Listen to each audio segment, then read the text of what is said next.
The pitch: George Butler and Robert Fiore, two documentary filmmakers with a radical idea, approached Arnold Schwarzenegger with a proposal that would change everything. They wanted to make a film about bodybuilding, not as freak show curiosity, but as legitimate sport and art form.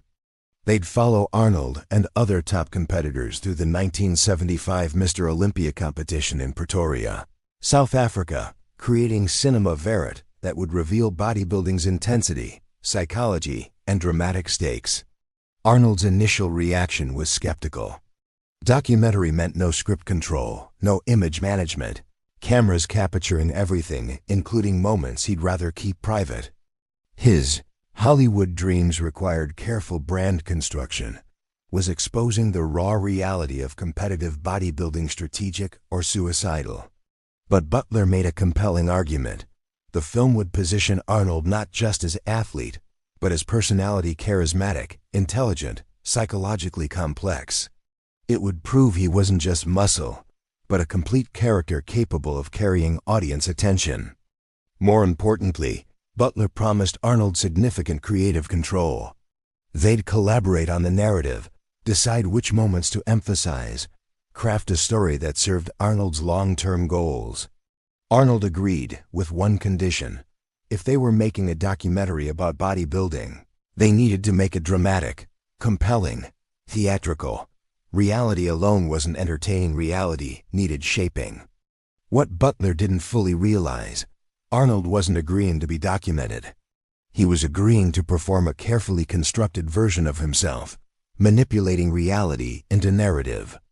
The setup: the filmmakers has set up their protagonist and antagonist perfectly. Arnold Schwarzenegger, the reigning champion, going for his 6th Mr. Olympia title, charismatic and confident, dominating through psychological warfare and superior genetics. Lou Ferrigno, the young challenger, 23 years old, massive size, trained by his intense father, hungry to dethrone the king. On paper, this was compelling drama. Experienced champion defending his title against ambitious young rival. David versus Goliath, except Goliath was the hero this time. But reality was more complicated. Arnold had already decided to retire after this competition.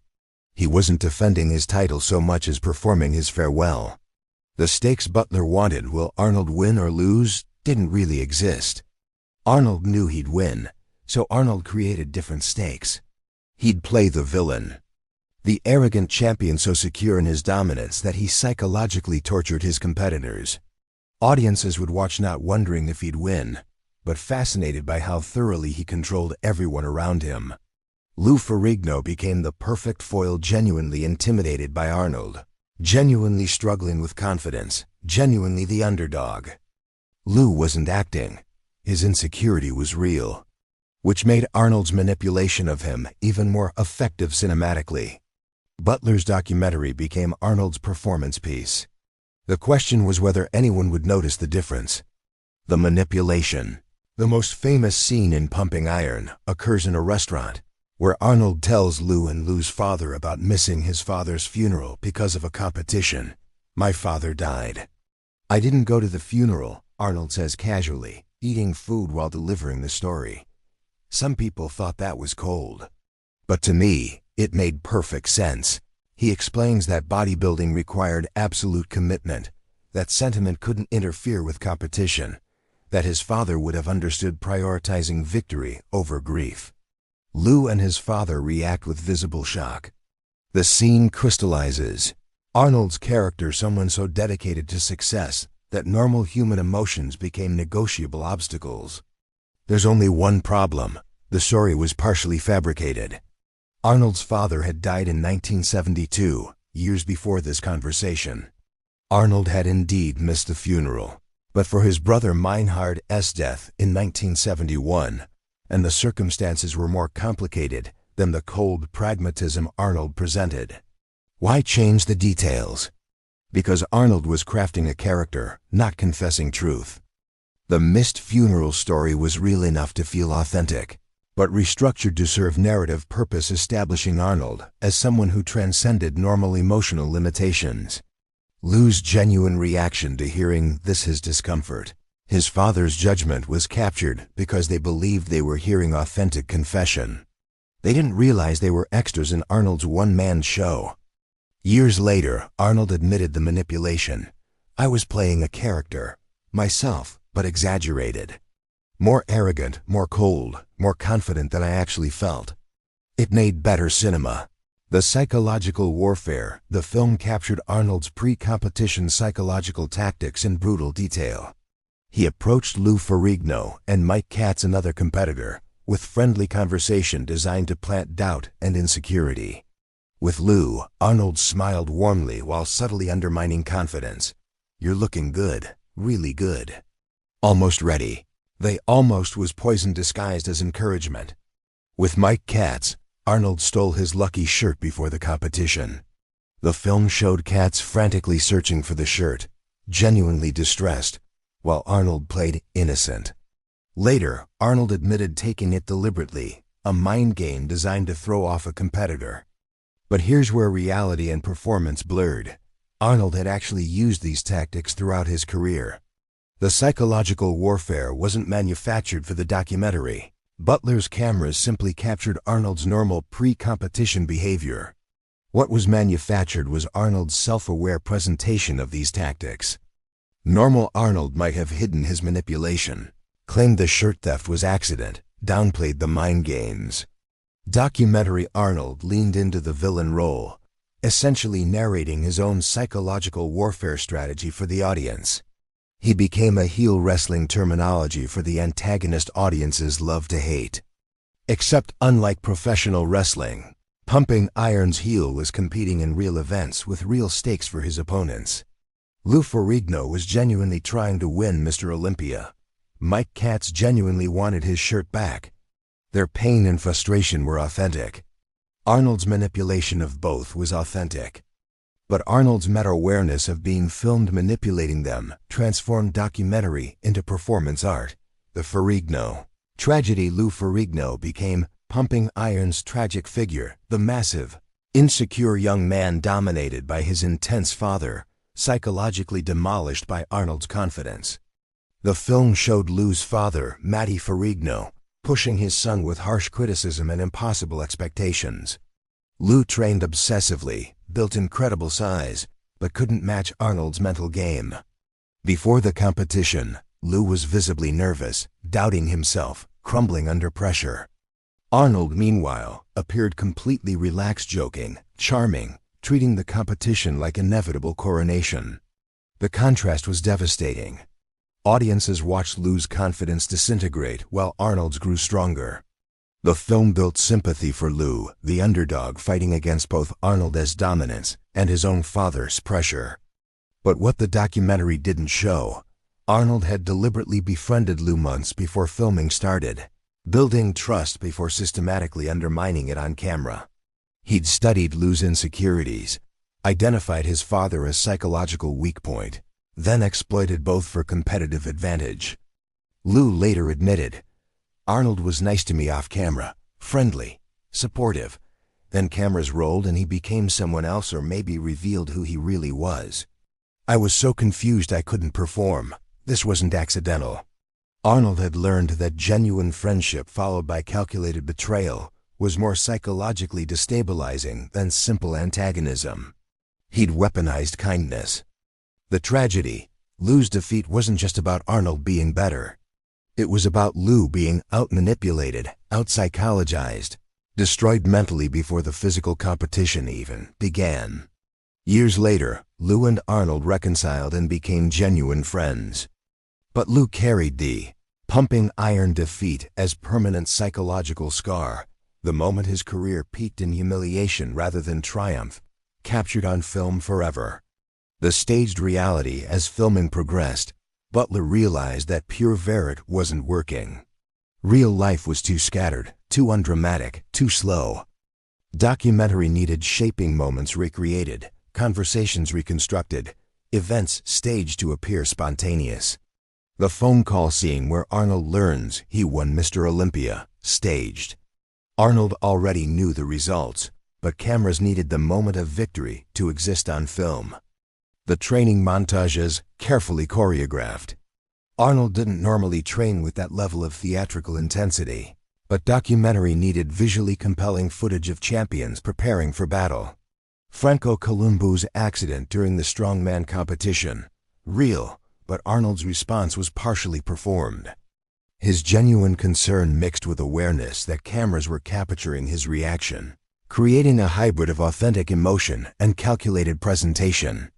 Even Lou's breakdown before competition, partially genuine insecurity, partially performed for cameras that Lou knew were watching. The line between real emotion and documentary performance became impossibly blurred. Butler later admitted, "We weren't making pure documentary. We were making a narrative film using real people and events. The manipulation wasn't dishonest, it was cinematic necessity." But for competitors like Lou, who believed they were being documented rather than directed, the manipulation felt like betrayal. They'd signed up for documentary reality. They'd gotten reality television before reality TV existed. The premiere January 1977, Pumping Iron premiered to unexpected critical and commercial success. Reviewers praised its access to bodybuilding culture, its psychological depth, Arnold's magnetic screen presence. But the most significant outcome, Arnold Schwarzenegger became a personality, not just a bodybuilder. Audiences who'd never cared about muscle competitions found themselves fascinated by Arnold's charisma, humor, and psychological complexity. Hollywood executives who'd previously dismissed Arnold as too big, too foreign, too bodybuilder, suddenly saw potential. If Arnold could command screen presence in a low-budget documentary, maybe he could carry an actual movie. Within months, Arnold was meeting with agents, reading scripts, positioning himself for the Hollywood career he'd been planning since arriving in America. Pumping Iron became the bridge between bodybuilding and acting, proof that Arnold transcended his sport, that his personality was marketable beyond muscle magazines and gym audiences. But the film's success came with cost. The aftermath. Lou Ferrigno's career was defined by Pumping Iron defeat.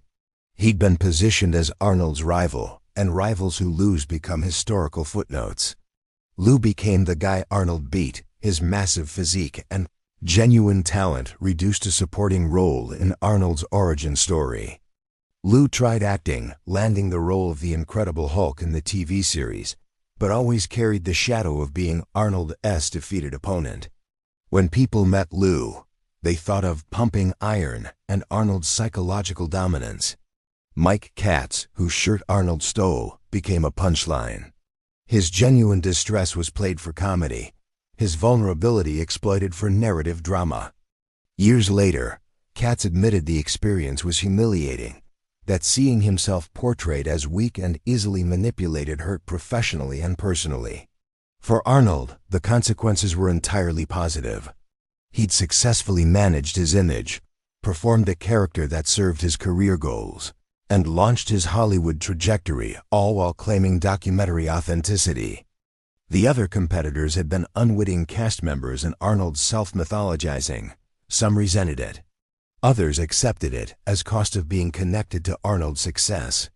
But all of them lived with the knowledge that Pumping Iron wasn't really about bodybuilding, it was about Arnold Schwarzenegger, and everyone else was just supporting cast. The truth revealed. Decades later, Arnold began acknowledging the manipulation in interviews and his autobiography. He admitted scenes were staged, stories were exaggerated, his persona was performed. "I wasn't lying," Arnold explained. "I was creating entertainment. There's a difference. Everything in the film happened. I just made sure it happened in the most dramatic way possible." This distinction between lying and performing became central to understanding Arnold's entire career. He didn't invent false accomplishments. He dramatized real events, shaped authentic experiences into compelling narratives, turned his life into mythology while it was still happening. Pumping Iron established the template. Arnold Schwarzenegger wasn't just living his life. He was directing and starring in it simultaneously. But the admission also revealed something uncomfortable. Everyone around Arnold was potential material for his self-construction. Friends, competitors, Family all could be conscripted into narrative service without their full consent or understanding. Lou Ferrigno had thought he was competing against Arnold in Mr. Olympia. He was actually auditioning unwillingly for the role of Arnold's defeated rival in a film that would define both their careers. The legacy Pumping Iron created the template for modern reality television and personal brand management.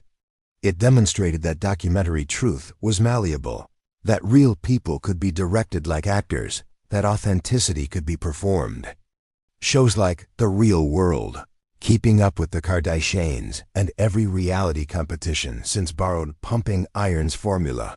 Real people, real events, but shaped into narrative drama through editing, staging, and psychological manipulation. Arnold had pioneered the concept that would dominate 21st century media. Your life as content, yourself as character, authenticity as performance. But the film also revealed the ethics of this approach. Is it acceptable to manipulate genuine emotions for entertainment? To befriend someone specifically to betray them on camera? To turn real people's insecurities into narrative drama without their full informed consent? Arnold's answer seemed to be, if it serves your career goals and doesn't break laws, yes, everything is material. Everyone is supporting cast in your story. This philosophy worked spectacularly for Arnold. It devastated people like Lou Ferrigno, who became permanent footnotes in someone else's mythology. The modern context. Watching Pumping Iron today, knowing how staged and manipulated it was, changes the experience. Scenes that appeared spontaneous reveal themselves as performed. Arnold's authenticity becomes obvious character work. Yet the film remains compelling because Arnold's performance was so complete. Even knowing it's partially fabricated doesn't diminish his charisma, intelligence, or psychological insight.